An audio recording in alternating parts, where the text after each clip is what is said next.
আসসালামু আলাইকুম। প্রিয় দর্শক, অন্য মঞ্চের আলাপচারিতায় আপনাদের সকলকে আমন্ত্রণ জানাচ্ছি।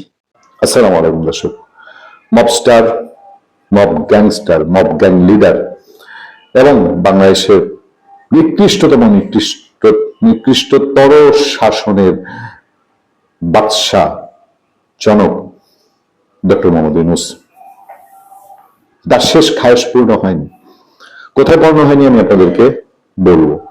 তার আগে এটুকু শুধু আমি আপনাদেরকে বলি, বাংলাদেশে এখন পর্যন্ত রাষ্ট্রপ্রধান যদি বলেন, সরকার প্রধান যদি বলেন, শেখ হাসিনা, বেগম খালেদা জিয়া, হোসেন মোহাম্মদ এরশাদ, জিয়াউর রহমান, বঙ্গবন্ধু শেখ মুজিবুর রহমান, যার কথাই বলেন না কেন আপনি, এই পাঁচজন মিলে তাদের শাসনামলে যদি দুর্নিয়ম ভুল ত্রুটি থেকে থাকে, সবগুলো মিলায় যা হবে ডক্টর ইউনূসের 18-19 মাসে তার চেয়ে কয়েক গুণ বেশি করে গেছে। এরকম ব্যক্তি স্বার্থ হাসিল করা কোন সরকার প্রধান বাংলাদেশের আগে কখনো দেয়নি। সে শুধু এসে তার নিজস্ব সমস্ত ব্যক্তি স্বার্থ হাসিল করে নিয়েছে।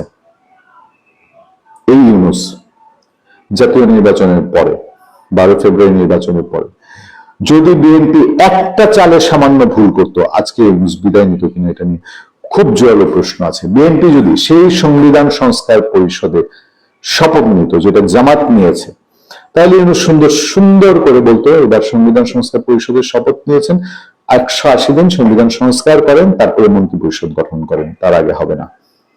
এর অসংখ্য ভুরি ভুরি প্রমাণ আছে ডক্টর ইউনূস যে শেষ মুহূর্ত পর্যন্ত ক্ষমতা ছাড়তে চায়নি। তার উপদেষ্টাদেরকে লেলিয়ে দিয়ে সে নানান ভাবে চেষ্টা করেছে ক্ষমতা ধরে রাখতে এবং এই নির্বাচনটা বানচাল করতে। সেই ইউনূসের শেষ খায়েশ পূর্ণ হলো না, তাকে তার যমুনার বাসভবন ছাড়তে হয়েছে। এই যমুনা সে ছাড়তে চায়নি। সে 20, 30, 50 বছর আরো বেঁচে থাকবে। 86 বছরের বুদ্ধা পুরা এই সিন্দাবাদের ভূত বাংলাদেশের উপরে চেপে ধরা।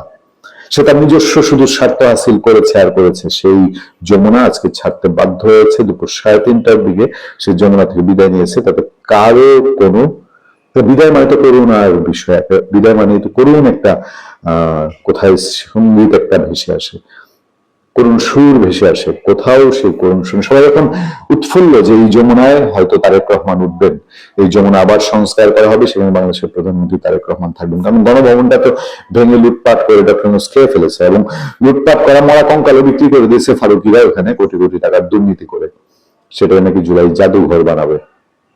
সেই ডক্টর ইউনূস যমুনা থেকে বিদায় হয়ে গিয়ে তার গুলশানের আখড়ায়, সেই পুরানা গ্রামীণ আখড়ায় উঠেছে, যে বাংলাদেশের সরকারটাকে একটা গ্রামীণ ব্যাংক বানিয়েছিল, যমুনাটাকে সে তার ইউনূস সেন্টার বানিয়ে ফেলেছিল।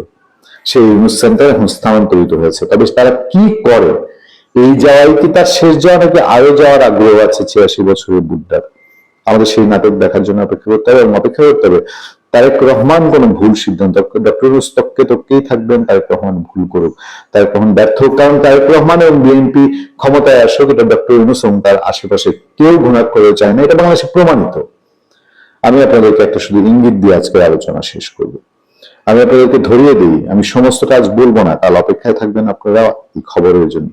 এই যে ডক্টর ইউনূসের চক্রান্ত, গণভোট এবং জুলাই সনদ, এর মুখে ছাই পড়তে যাচ্ছে। একটা গুরুত্বপূর্ণ ঘটনা ঘটছে আজকে। আমি 1 মার্চ এই দিনের প্রথম প্রহরে যে আলোচনা করছি তাতেই শুধু আপনাদেরকে হিন্টস দিয়ে রাখলাম। আপনারা অপেক্ষায় থাকেন। 1 মার্চ বাংলাদেশের ইতিহাসে বাংলাদেশকে রক্ষার জন্য, সেই গণভোট এবং জুলাই সনদ চক্রান্ত রুখে দেওয়ার জন্য একটি বড় উদ্যোগ হয়তো জাতির সামনে আসবে এবং সেই উদ্যোগ যথাযথ জায়গা থেকে হবে। সরকার করার দরকার নেই, যথাযথ জায়গা থেকেই সেই উদ্যোগ বাস্তবায়ন হবে বলেই আমরা বিশ্বস্ত সূত্রে জানতে পেরেছি। নিশ্চয়ই সেই ঘটনা ঘটার পরে আমরা আপনাদের সামনে আসবো। ইউনূস ব্যক্তিটা, আমরা এখন হয়তো তারেক রহমানের সরকারের প্রতি বেশি দৃষ্টি দিচ্ছি, কিন্তু দেখুন ইউনূস এমন একটা জিনিস, পৃথিবীর কোথাও এত বড় ক্রিমিনাল তৈরি হয় নাই এবং ইউনূসকে আমরা সম্পূর্ণ আন্তর্জাতিক আইন মেনে, সম্পূর্ণ দেশীয় আইন মেনে ইউনূসের চ্যাপ্টারটা যদি আমরা ক্লোজ করি, আমরা শুধু বাংলাদেশে নয়, আমরা সারা পৃথিবীতে আপনার একটা দৃষ্টান্ত স্থাপন করব। যেই দত্ত ইউনুস নামের যে দৈত্য আপনার 2024 সালের 5 আগস্টের পর আমরা দেখতে পেয়েছি। আচ্ছা বলুন তো, আগে বাংলাদেশের একটা উল্লেখযোগ্য সংখ্যক মানুষ কিন্তু বিশ্বাস করতো না যে ইউনুস সত্যি সত্যি এই এই এই পদ্মা ব্রিজের সময়ে আপনার বিশ্ব ব্যাংক যে ধরনের মানে অসহযোগিতা করেছে, এই পুরো ষড়যন্ত্র যে ইউনুসের মাধ্যমে করেছে, এটা কিন্তু বাংলাদেশের অনেক মানুষ বিশ্বাস করতো না। ইউনুস যে একটা বদমাশ এটা অনেক মানুষ জানতো। সৌভাগ্যক্রমে এই জানাপন্থীদের মধ্যে আমি একজন, আপনি একজন বা অন্য, কিন্তু শেখ হাসিনা খুব ভালোভাবে জানতেন। কিন্তু আমরা খুব কম সংখ্যক মানুষ এত বড় বদমাশটাকে চিনতাম।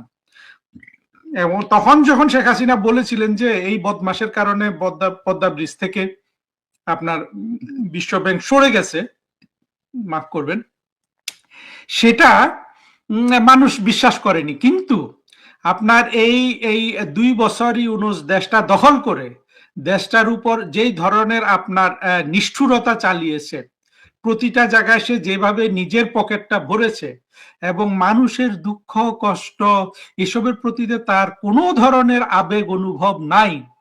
তারপরে যেই নিষ্ঠুরতার সাথে সে আওয়ামী লীগ দমনের চেষ্টা চালিয়েছে, যেই নিষ্ঠুরতার সাথে সে আপনার মুক্তিযুদ্ধের সব চিহ্ন মুছে দেওয়ার চেষ্টা করেছে, যেই নিষ্ঠুরতার সাথে সে জাতির পিতার ভাস্কর্য ধ্বংস করেছে, যেই নিষ্ঠুরতার সাথে সে 32 নম্বর ভেঙেছে, যেই নিষ্ঠুরতার সাথে সে মব করেছে, সন্ত্রাসীদের লেলিয়ে দিয়েছে, এই যে একটা আপনার অরাজক পরিস্থিতি, এটা একবিংশ শতাব্দীতে পৃথিবীর কোথাও হয়নি, আমরা কোথাও দেখিনি। আমরা 90-এর দশকে কিছু নিষ্ঠুরতা দেখেছি, হুতু তুৎসি বিদ্রোহ, এই ধরনের কিছু। একবিংশ শতাব্দীতে কোথাও আমরা কিন্তু এই সাভিজারি দেখিনি, ভবিষ্যতে দেখারও প্রশ্ন আসে না। তার মানে হলো এই একবিংশ শতাব্দীতে সবচেয়ে বড় রাষ্ট্রীয়ভাবে সন্ত্রাস যে চালিয়েছে, মানুষের দুঃখ কষ্ট নিয়ে যে খেলেছে, সবচেয়ে বেশি দুর্নীতি যে করেছে, সে ব্যক্তিটার নাম ইউনুস। এবং সে জাতির পিতাকে অসম্মান করেছে, শেখ হাসিনার মতো মানুষকে অসম্মান করেছে, বাংলাদেশের মুক্তিযুদ্ধের ইতিহাসকে মুছে দিতে চেয়েছে। আপনি যদি সব এই অপরাধগুলোকে অ্যাকুমুলেট করেন, আমাদের এই ইউনুসের এই অপরাধীকে ভুলে গেলে চলবে না, এবং ভুলে গেলে তো চলবেই না, এর যে একটা সঠিক বিহিত দরকার বাংলাদেশের জন্য, এমনকি সারা পৃথিবীর জন্য।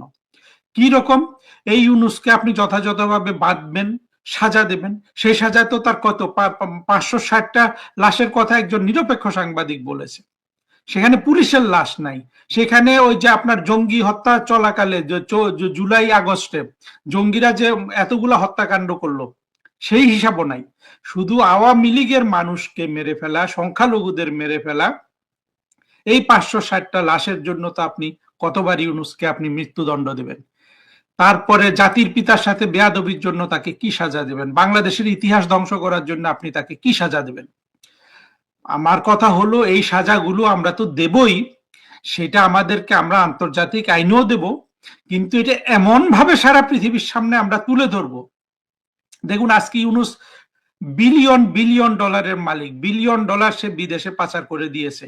পাচার করলো ইউনুস, এবং তার সবচেয়ে বড় আপনার, আপনি নিজেও জানেন, আমরা শুনেছি, আমরা এগুলা বিশ্বাসযোগ্যভাবে এসব তথ্য পেয়েছি যে আসিফ নজরুল দ্বিতীয় বাটপার, তৃতীয় বাটপার, যার মন্ত্রণালয়ে সবচেয়ে বেশি দুর্নীতি হয়েছে। আবার ওই যে বাচ্চা সন্ত্রাসীটা আসিফ সজীব, এদের মন্ত্রণালয়গুলোতে এরা হাজার হাজার কোটি টাকা লুট করেছে, বিদেশে পাচার করেছে ইউনুসের সাথে।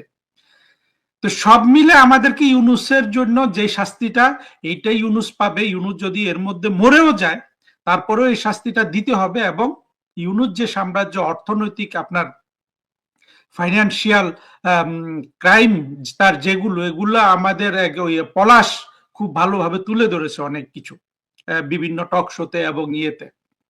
আমিনুল হক পলাশ, চিনতে পারছেন, আপনার শো করেছে। তো এই ইউনুসকে আমাদের কিন্তু সাজা দিতে হবে, এবং সাজা, এবং ইউনুস নামে যে একটা অপরাধী ছিল সারা পৃথিবীকে জানাতে হবে। আজকে ইউনুস, আপনি যে বললেন ওখানে গিয়ে মিটি মিটি হাসছে, সেই দত্তের হাসি, খুশি হওয়ার কোনো কারণ নাই। ইউনুসের কোনো সাম্রাজ্যের বাংলাদেশে থাকার কোনো সুযোগ নাই। কতদিন থাকবে আমরা সেটা দেখব। এবং এই সবগুলোকে আপনার রাষ্ট্রের মধ্যে একীভূত করতে হবে। এবং ইউনুসের এই অবৈধ অর্থ যেখানে যেখানে গেছে, যা বিদেশে পাচার হয়ে গেছে, যা আমরা আনতে পারবো না সেগুলো বাদ দেন, কিন্তু বাংলাদেশের মধ্যে তার মেয়ের কাছে যেতে পারে, তার স্ত্রীর কাছে যেতে পারে, তার ভাই ভাতিজা। ইউনুস কিন্তু আবার বাংলাদেশের মানুষ শুধু, এমনকি আওয়ামী লীগের লোকজনও শেখ হাসিনাকে নিয়ে পড়ে আছে, শেখ বংশ টংশ। দেখেন, ইউনুস কিন্তু সবচেয়ে বেশি নির্লজ্জভাবে আপনার এই যে যেটাকে নেপোটিজম বলে, পারিবারিকীকরণ, সেটা করেছে। এই ইউনুসের পরিবারে কারা আছে আমি জানি না, জাহাঙ্গীর, মোহাঙ্গীর, ইব্রাহিম, এদের 14 গোষ্ঠী সহ কিন্তু টান পড়বে। অর্থাৎ আমি বলছি না যে এদেরকে ইউনুস যেভাবে মব করে মানুষকে মেরে ফেলছে সেটা না, সম্পূর্ণ আইনি ব্যবস্থায় এই ইউনুসের অর্জিত প্রতিটা কানা করি, সেটা যদি তার ভাতিজার হাতে থাকে, সেটা যদি তার মেয়ের হাতে থাকে, সেটা যদি তার যে স্ত্রী আলাভোলা বলে সেই আলাভোলা স্ত্রীর হাতে থাকে, সেটা যদি তার প্রেমিকা লামিয়ার হাতে থাকে, প্রতিটা কানা করি রাষ্ট্র কিন্তু বুঝে নিবে। এবং ইউনুসের লাশ যেখানেই সমাহিত হোক সেখানকার উপর হাইওয়ে তৈরি করতে হবে। এই লাশকে, প্রথম কথা হইলো এই লাশের হাড় গোড় সব তুলে নিয়ে এটা মার্কিন যুক্তরাষ্ট্রে পাঠাতে হবে। দরকার হলে মার্কিন যুক্তরাষ্ট্রের সাথে দ্বিপাক্ষিক চুক্তি করতে হবে যে এই তোমাদের পছন্দের মানুষ তোমাদের জন্য কাজ করেছে, তোমরা, আমরা এইসব মৃতদেহের কোনো আপনার অসম্মান করতে চাই না। ইউনুস তো লাশ পুড়িয়ে দিয়েছে। ইউনুসের আমলে বাড়ি ভাই কত ধরনের আপনার জঘন্য কাজ হয়েছে, কি পরিমাণ নিষ্ঠুরতা। দেখুন, ওই যে সাংবাদিক মাহবুব কামাল একটা কথা বলেছেন যে ইউনুস হলো ওই দিলদার যে কমেডি করেন, দিলদারের কমেডি এবং আপনার আহমেদ শরীফের আপনার ভিলেইনির একটা মিক্সচার। আমি বলবো যে না, তুলনাটা আধা আধি সত্য, পুরোপুরি সত্য না। ইউনুস কিন্তু দিলদার যে আপনার নির্মল যে বিনোদন করেন সেই ইউনুস কিন্তু সেটুকুন না। ওই আহমদ শরীফের অংশটা ঠিক আছে। ইউনুসকে আপনি যদি বলেন সেটা বরঞ্চ হুমায়ুন ফরিদি বা এরা যে ভিলেইন করতে করতে যে কিছু আপনার কমেডি করতো, বা এটিএম শামসুজ্জামান, তাদের সাথে আপনি তুলনা করবেন, দিলদারের সাথে তুলনা করাটা ঠিক হয় নাই। যাই হোক, তবু উনি একটা তুলনা টেনেছেন। কিন্তু হয় কি, এই ধরনের বড় অপরাধীদের আপনি ভুল তুলনা করলেও কিন্তু মানুষের মন থেকে কিছু মুছে যেতে পারে। আমি চাই না ইউনুসের কোনো অপরাধ বাংলাদেশের মানুষের মন থেকে মুছে যাক। আমরা ইউনুসের লাশ যদি কবরস্থ হয় বাংলাদেশে, যদি বেঁচে থাকে, যদি আমরা তাকে সাজা দিতে পারি, তখন তো হলোই। ধরুন সে মরে গেল, মরে গেলে বাংলাদেশে তাকে কোথাও তো সমাহিত করবে। যদি আমি বলবো যে ইউনুস, তুমি যদি আমার এই ভিডিও শুনে থাকো, তোমার লাশটা তুমি বাংলাদেশে সমাহিত করো না, তুমি মার্কিনীদের দালাল, তোমার লাশটা মার্কিন যুক্তরাষ্ট্রে পাঠিয়ে দিও, সেখানে তোমার মেয়ে আছে, সেখানে ইয়েতে থাকবে। আমরা কিন্তু এই লাশ রাখতে পারবো না। 40 হাত নিচ থেকেও অত্যন্ত শ্রদ্ধার সাথে একটা মৃতদেহকে যেভাবে তুলতে হয়, যে ভাবগাম্ভীর্য লাগে, সেটা করব। ইউনুসের দত্তর ওই যে একটা লাশ পুড়ে ফেললো, সেই ধরনের নিষ্ঠুরতা আমরা করব না। কিন্তু এই লাশটা মাটি সহ তুলে আমরা বিমানে করে কিন্তু মার্কিন যুক্তরাষ্ট্রে পাঠিয়ে দিব। দরকার যদি মনিকা মানে ইউনুসের যে মেয়েটা আছে সে যদি গ্রহণ না করে, মার্কিন যুক্তরাষ্ট্রের সরকার গ্রহণ করবে। না করলে আমরা মার্কিন যুক্তরাষ্ট্রে এটা যত টাকা লাগে এই লাশ মার্কিন যুক্তরাষ্ট্রে সমাহিত করার আমরা ব্যবস্থা করব। করে যেখানে ইউনুস আপনার এই তাকে কবর দেওয়া হবে, সেখানে একটা বড় হাইওয়ে তৈরি করে দেওয়া হবে। সারা জীবন ওইখান দিয়ে শুধু আমাদের ভবিষ্যৎ বাংলাদেশের গাড়ি ঘোড়া চলবে। কারণ ইউনুসকে যদি আপনি সাজাটা দেন বাড়ি ভাই, আমি শেষ করি, তাহলে কিন্তু সারা বিশ্ব একটা লজ্জা পাবে। আমাদের তো যা ক্ষতি করার করেই দিয়েছে, কিন্তু পশ্চিমারা যেইভাবে একটা মনেস্টার, একটা দত্তকে একটা একটা একটা দেশ ধ্বংস করার জন্য লালন পালন করলো, পশ্চিমারা তো চায় নাই ইউনুস বাংলাদেশটাকে এইভাবে ধ্বংস করুক। শেখ হাসিনার রক্তে গড়া, শেখ হাসিনার ঘামে পরিশ্রমে 24 ঘন্টা খেটে খাওয়া একটা নারীর এই পরিশ্রমে গড়া রাষ্ট্রটাকে যে ধ্বংস করলো, এই ইউনুসের জন্য আমাদের এই ব্যবস্থাটা করতে হবে যে তার লাশ বাংলাদেশে থাকবে না। ইউনুস, যদি তুমি শুনে থাকো, তুমি এটা নোট করো, তোমার লাশ তুমি পাঠিয়ে যেতে পারো, নাহলে আমরা কিন্তু এই লাশটা যুক্তরাষ্ট্রে পাঠিয়ে দিব, যা কিছু হয়। এবং সে তার ওই জায়গাটা যেখানে লাশ কবর দিবে আশেপাশে সব জমি অধিগ্রহণ করে একটা আপনার বিশাল হাইওয়ে তৈরি করে ফেলা হবে সেখানে। এই সাজা দিলে সারা পৃথিবী লজ্জা পাবে। পত্রিকার খবরটা দেখালেন, গ্রিন সিগন্যাল দিয়েছে, এটা আমরা ধরে নিতে পারি তদন্ত কমিটি গঠন হবে। তদন্ত কমিটি গঠন হলেই ভাববো এই কথাটা সত্য। বিএনপির এটা ইচ্ছা নাই এই বিচার করার, কিন্তু ওই যে কেউ কেউ বলে যে আমাদের নিউ এজের আমাদের নুরুল কবির ভাই বলেছেন যে মানুষ মানে কোন মানুষ জামাতকে ঠেকানোর জন্য নাকের রুমাল দিয়ে বিএনপিকে ভোট দিয়েছে, তেমনি বিএনপি নাকের রুমাল দিয়ে হলেও বিচারটা সে করতে যাবে, কারণ এটা তাকে করতে হবে। কারণ আমার ভাবির পোলারা যে রাজনৈতিক দল করে এটা তো কোনো রাজনৈতিক দল না, তারা সকালে এসেছে বিকেলে চলে যাবে এরকম রাজনৈতিক দল, অর্থাৎ তারা হচ্ছে সর্দি জ্বর। আপনি যদি তাদের রোগের সাথে তুলনা করেন সর্দি জ্বর, মানে ওষুধ যদি খান তাহলে 7 দিনে ভালো হবে, আর ওষুধ যদি না খান তাহলে 1 সপ্তাহে ভালো হবে। কারণ ইচ্ছা না থাকলেও নাকের রুমাল দিয়ে হলেও বিএনপি তদন্ত করবে বলে আমি বিশ্বাস করি। তারাই রায় এটা রায় দিবে কিনা, রায় দিল সেটা কার্যকরী করবে কিনা সেটা আমি এখনো বলতে পারবো না, তবে তারা তদন্ত চালাবে। এটা তারা 2-3টা কারণে এই তদন্তগুলো করবে। একটা হলো পুলিশকে খুশি রাখতে হবে, তদন্তটা করবে, কিন্তু আদতে তারা করতে চাইবে না, করলো সেটা নাকের রুমাল দিয়ে। আরেকটা সংশয় রয়েছে, এমন হতে পারে মানে যদি সঠিক পথে চলে বিচার তাহলে তো আলাদা কথা, কিন্তু যদি ব্যাঠিক পথে যায় তাহলে দেখবেন এগুলোর আসামি করবে সব আওয়ামী লীগের লোক বা আওয়ামী লীগের কর্মী। এটাও ঘটে যেতে, আমি বলছি না ঘটবে, ঘটে যেতে পারে। আর আপনি যে কথাটা বললেন যে এরা, আমি আশাবাদী কিনা এটা হয়তো আপনার প্রশ্ন থাকতে পারে।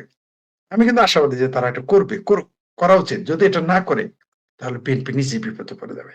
এই বিচারটা বিএনপি কে ওই যে দাঁতে কামড় দিয়ে হোক, যেমন এর আগে অনেক কিছু তারা মেনে নিছে না। আমার ভাবির পোলারা কত শর্ত দিয়েছে সব মেনে নিয়েছে, মানে মেয়ে যদি একটু কালো হয় তাহলে জামাই যা যা শর্ত দেয় মানতে বাধ্য। সেরকম বিএনপি কে যা যা শর্ত দিয়েছে আমার ভাবির ছেলেদের দল, এই যে গোল্লা পার্টির দল, এই এনসিপি, বৈষম্য বিরোধী, জামাত, হেফাজত বা চামড়া নাই বা চর্ম নাই, যে যে প্রস্তাব দিয়েছে বিএনপি সবকিছুতে হ্যাঁ করেছে, মেনে নিয়েছে না। তেমনি এইবারও তাকে এই জিনিসটা মেনে নিতে হবে। কারণ এটা যদি বিএনপি মেনে না নেয়, তদন্ত না করে, পুলিশ ফোর্স মানে আইন শৃঙ্খলা বাহিনী ফাংশন করবে না। আর আইন শৃঙ্খলা বাহিনী যদি ফাংশন না করে তাহলে এই সরকার স্থায়ী হতে পারবে না। কারণ পুলিশ যখন দেখবে যে তাদের কলিগ, তাদের সহকারীর হত্যার বিচার হয় নাই, তখন পুলিশ তাদের আত্মবিশ্বাস হারিয়ে ফেলবে, মানুষ আত্মবিশ্বাস হারিয়ে ফেলবে, তখন কোনো কাজ করবে না। কাজ না করলে এই সরকার টিকতে পারবে না। তখন এরা আওয়ামী লীগ দেশে না থাকুক, পুলিশ তখন পুলিশ লীগে পরিণত হবে। বিএনপি আবার এর এই ঝুঁকিটাও নিবে না। তাই একটা পর্যায়ে তারা কৌশলে হলেও তারা এই তদন্ত করবে বলে আমি মনে করি। ঠিকই বলেছেন, পুলিশ 50 জন মরে নাই, এক উত্তরাতে কতজন মরেছে আমরা লাস্ট কতগুলো দেখলাম ঝুলাই রাখছে। তারপরে সারা বাংলাদেশের শত শত থানা লুট হয়েছে, সেখানে মারা গেছে, গায়েব করে দেওয়া হয়েছে।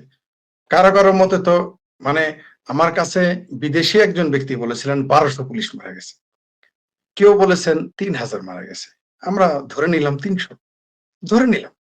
একটা দেশের 300 পুলিশে যদি গায়েব করে দিয়ে থাকেন বা কেউ দিয়ে থাকে, এই বিষয়টা তো সহজ বিষয় না, এগুলো বিচার তো করতে হবে। আপনি যদি আইন শৃঙ্খলা বাহিনী, আমি বারবার বলে আসছি, কেন এই আবার বলি, আবার অনেকে বলবে শুধু পুলিশ হত্যার বিচারের কথা বলতেছি না, যাদেরকেই মেরে ফেলা হয়েছে প্রত্যেকেরই বিচার। আমরা আবু সাইদের হত্যারও বিচার চাই, আমরা ওই তালিবাস ও অন্তঃস্থকারা হাদি তার হত্যারও বিচার চাই। আপনি বিচার করেন, কেন তার খুনি দুবাই পালিয়ে গেল, কিভাবে গেল? এখন তো ইউনূস সরকার ছিল, যারা যারা ক্ষমতায় তাদেরই, যারা মরেছে তাদেরই সরকার, তাহলে ছেলেটা কিভাবে দুবাই পালিয়ে গেল? কথিত হত্যাকারী প্রথমে বললো ভারত তাকে আশ্রয় দিয়েছে, একেবারে ভারতের বিরুদ্ধে যে হাত শুরু করে দেয় বাংলাদেশের এই মানে হেফাজতে পাকিস্তানিরা। পরে দেখলাম সেই ছেলে দুবাই গিয়ে লাইভ ভিডিওতে এসে বললো সে দুবাই চলে গেছে। তো দুবাই তো নিশ্চয়ই ভারত হয়ে যায়নি, বাংলাদেশ হয়েই তো গেছে, আমরা তো তাকে গ্রেপ্তার করতে দেখলাম না। তো বিষয়টা রহস্যজনক। আমরা চাই এগুলো সবগুলোর বিচার। আমাদের কিন্তু যে কোনো মৃত্যুরই আমরা বিচার চাই, এমনকি সেটা 5ই আগস্টের আগের মৃত্যু তারও বিচার চাই, কেন চাইবো না? শেখ হাসিনা মারলেই তো আর জায়েজ হয়ে যাবে না।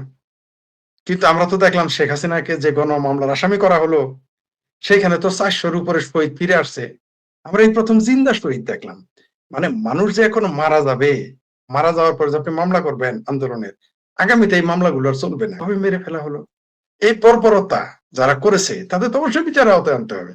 যদি আপনি তা না করেন, আমি জানি না পুলিশেরা সেগুলো রেকর্ড রেখেছে কিনা, রেকর্ড কারো না কারো কাছে কিন্তু আছে, কম আর বেশি কারো না কারো কাছে রেকর্ড গুলো আছে। রেকর্ডের কি দরকার ভাই? তারা নিজেরাই তো বলেছে পুলিশ মেরে ফেলেছে, তারা নিজেরা অন ক্যামেরা বলেছে, পুলিশের সামনে বলেছে, সেগুলো মিডিয়াতে এসেছে। এখন তো নতুন করে তো সাক্ষী নেওয়ারও দরকার নাই, তাদের ধরলেই হয়ে যাবে।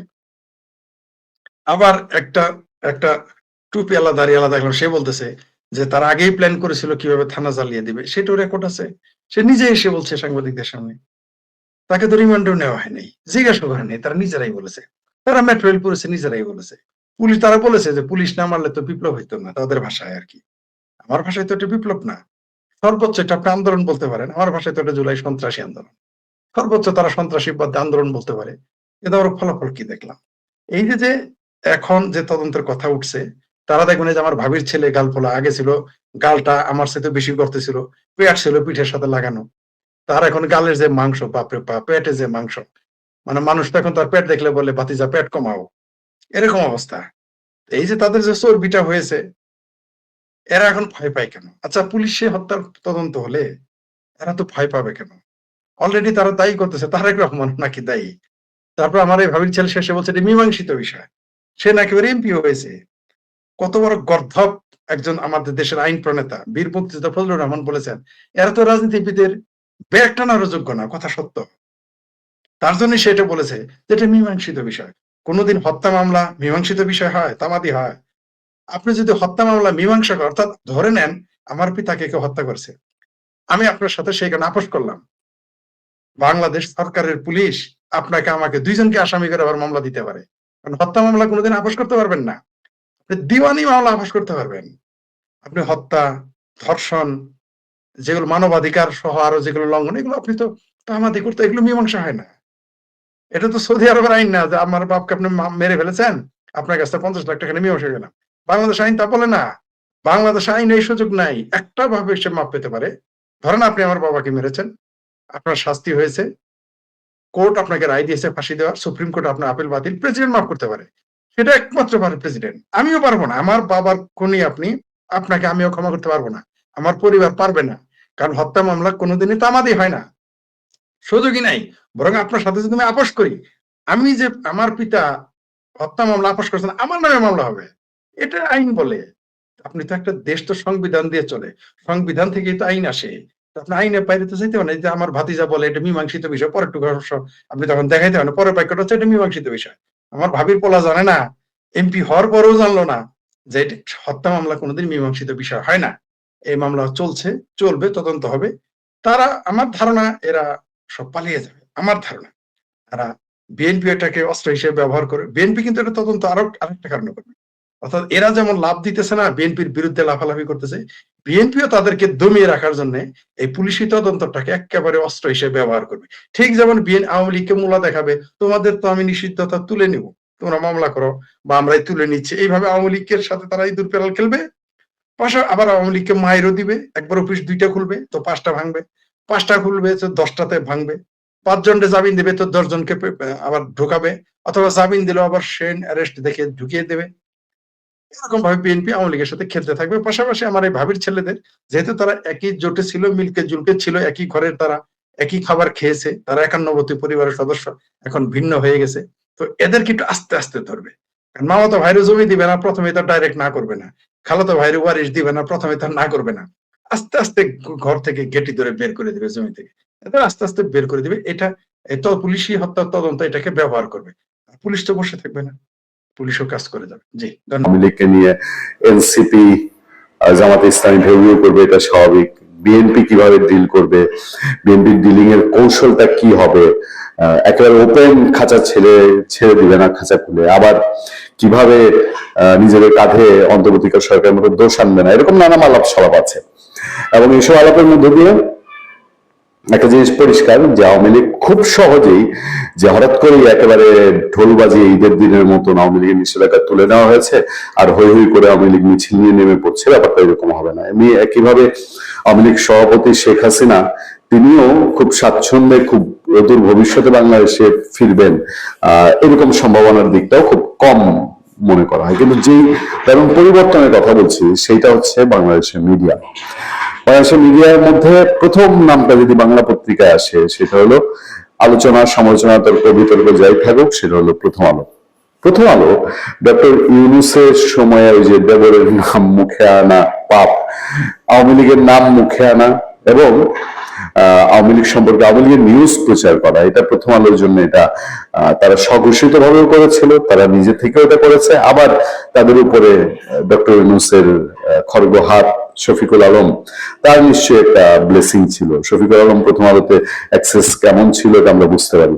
ফলে আওয়ামী লীগের নিউজ তো দূরের কথা, আওয়ামী লীগ সভাপতি শেখ হাসিনার নিউজ তো দূরের কথা, আওয়ামী লীগের কোন নেতার বক্তব্য প্রকাশ করা তো দূরের কথা, প্রথম আলো আওয়ামী লীগের ধারে কাছেই যেত। আওয়ামী লীগ নিয়ে এক বছরের মধ্যে বহু কিছু ঘটেছে, কিন্তু এই ডক্টর ইউনূসের সময়ে আওয়ামী লীগের বেশ কিছু নিউজ আমরা বিভিন্ন ভাবে বিভিন্ন সংবাদ মাধ্যম ধরে হোক আর বিশেষ সূত্রে হোক আমরা অথবা আমরা ইন্টারভিউর মাধ্যমে হোক আমরা জানতে পেরেছি।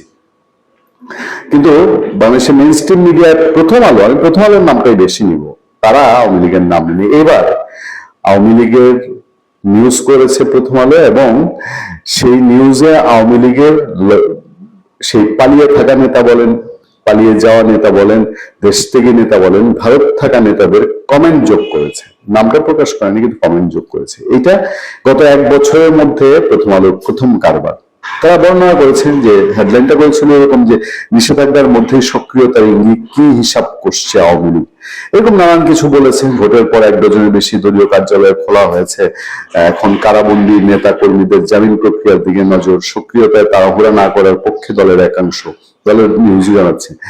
সেখানে তারা বলছে যে এই যে আওয়ামী লীগ যে অফিসগুলো খুলছে এগুলো আওয়ামী লীগের নিজস্ব সিদ্ধান্ত, মানে আওয়ামী লীগ তার নেতা কর্মীদেরকে সক্রিয় হওয়ার নির্দেশনা দিয়েছে এবং তারা বিএনপির পালসটা বুঝতে চাচ্ছে, মানে বিএনপি কিভাবে ডিল করে সেই পালসটা আওয়ামী লীগ বুঝতে চাচ্ছে বলেই প্রথম আলো তার রিপোর্টে এটা প্রকাশ করার চেষ্টা করেছে। তবে রিপোর্টের বিশেষ বিশেষ জায়গায় কিছু গুরুত্বপূর্ণ মেসেজ আছে, সেই মেসেজগুলো আপনাদেরকে একটু জানাতে চাই। প্রথম আলো এই তথ্য জানাচ্ছে যে এখন যে সিচুয়েশন তৈরি হয়েছে, এই সিচুয়েশন তৈরি হয়ে থাকলে আওয়ামী লীগের পলাতক নেতারা যারা ভারতে পালিয়ে আছেন বা অন্যান্য দেশে পালিয়ে আছেন তারাও দেশে ফিরতে পারেন। তারা দেশে ফেরার কথাটিও প্রথম আলো আমাদেরকে জানাচ্ছে, মানে দেশে ফেরার কথাটি তারা বিষয়টা এরকম বলছে যে জামিন পাওয়ার বিষয়টি কিছুটা স্বাভাবিক হলে বিদেশে আত্মগোপনে থাকা নেতাদের কেউ কেউ দেশে ফেরার বিষয়টি বিবেচনা করতে পারেন। এবং সেই প্রসঙ্গে প্রথম আলো যেখানে বলছে, তবে বিভিন্ন স্থানে দলীয় কার্যালয় খোলা বা সক্রিয়তা দেখানোর বিষয়টি রয়েসই করার পক্ষে মত আছে দলটির ভেতরেই। সেই রিপোর্টে আওয়ামী লীগ নেতাদের কোট করেছে প্রথম আলো। প্রথম আলো বলছে যে আওয়ামী লীগের নাম প্রকাশ না করার শর্তে এসব নেতা বলছেন, যেটাই আমি বলছি যে ইউনূস আমলে প্রথম আলোর পক্ষে এই অ্যাডম দেখানো সম্ভব ছিল না এবং প্রথম আলোর এই দুঃসাহসও ছিল না যে তারা এই লাইনগুলো লিখবে যে নাম প্রকাশ না করার শর্তে আওয়ামী লীগের নেতারা, যে কিছু বলছে যে আওয়ামী লীগের নেতাদের কারো কারো মতে নির্বাচিত সরকারের দায়িত্ব গ্রহণের পর দেশে অবস্থানরত নেতা কর্মীদের মধ্যে কিছুটা স্বস্তি তৈরি হয়েছে। এবার আওয়ামী লীগ নেতাদের সঙ্গে যে কথা বলেছে, নির্বাচনে আওয়ামী লীগের সমর্থকদের একটি অংশ বিএনপিকে ভোট দিয়েছে এবং ভোট প্রতিহত করার কোনো কর্মসূচিও দেয়নি দলটি। ফলে রাজনৈতিক বাস্তবতায় বর্তমান সরকার অন্তত প্রকাশ্যে কঠোর অবস্থান নাও নিতে পারে। তবে দলের নীতি নির্ধারকরা মনে করেন, মানে নীতি নির্ধারকদের সঙ্গে প্রথম আলো কথা বলেছে, বর্তমান বাস্তবতায় বিএনপির কাছ থেকে প্রকাশ্যে সহযোগিতা আশা করা ঠিক হবে না। সরকার অনেক ক্ষেত্রে না দেখার কৌশল নিতে পারে, আবার পরিস্থিতি ভেদে কঠোরও হতে পারে। যেমন আইভি রহমানের জামিনের ব্যাপারে নিশ্চয়ই সরকারের একটা ইঙ্গিত আছে। সরকার আইভি রহমান জামিন পাওয়ার পরেও আইভি রহমানের আলমগীর রহমানকে সোনারেজ দেখানো হয়েছে। সোনারেজ দেখানোটা এটা পুরোপুরি সরকারি সিদ্ধান্তের ব্যাপার। তারপরে জামিনে আশাবাদী অনেকে, সেই বিষয়গুলো তুলে ধরেছে এবং কার কার জামিন হয়েছে গত কিছুদিনে সেই তথ্য বিস্তারিত প্রথম আলো তুলে ধরেছে। কার্যালয় খোলার প্রতীকী চেষ্টা, সেই বিষয়গুলো সামনে তুলে ধরা হয়েছে এবং প্রথম আলোর প্রতিবেদন অনুযায়ী তারা বলছে যে 12টি জায়গায় আওয়ামী লীগ অফিস খুলেছে। এই হচ্ছে এখনকার মতো কিন্তু বিস্তারিত দীর্ঘ কৌশল বনাম বাস্তবতা, সেই জায়গাটি একটি সাব হেডলাইন করেছে প্রথম আলো।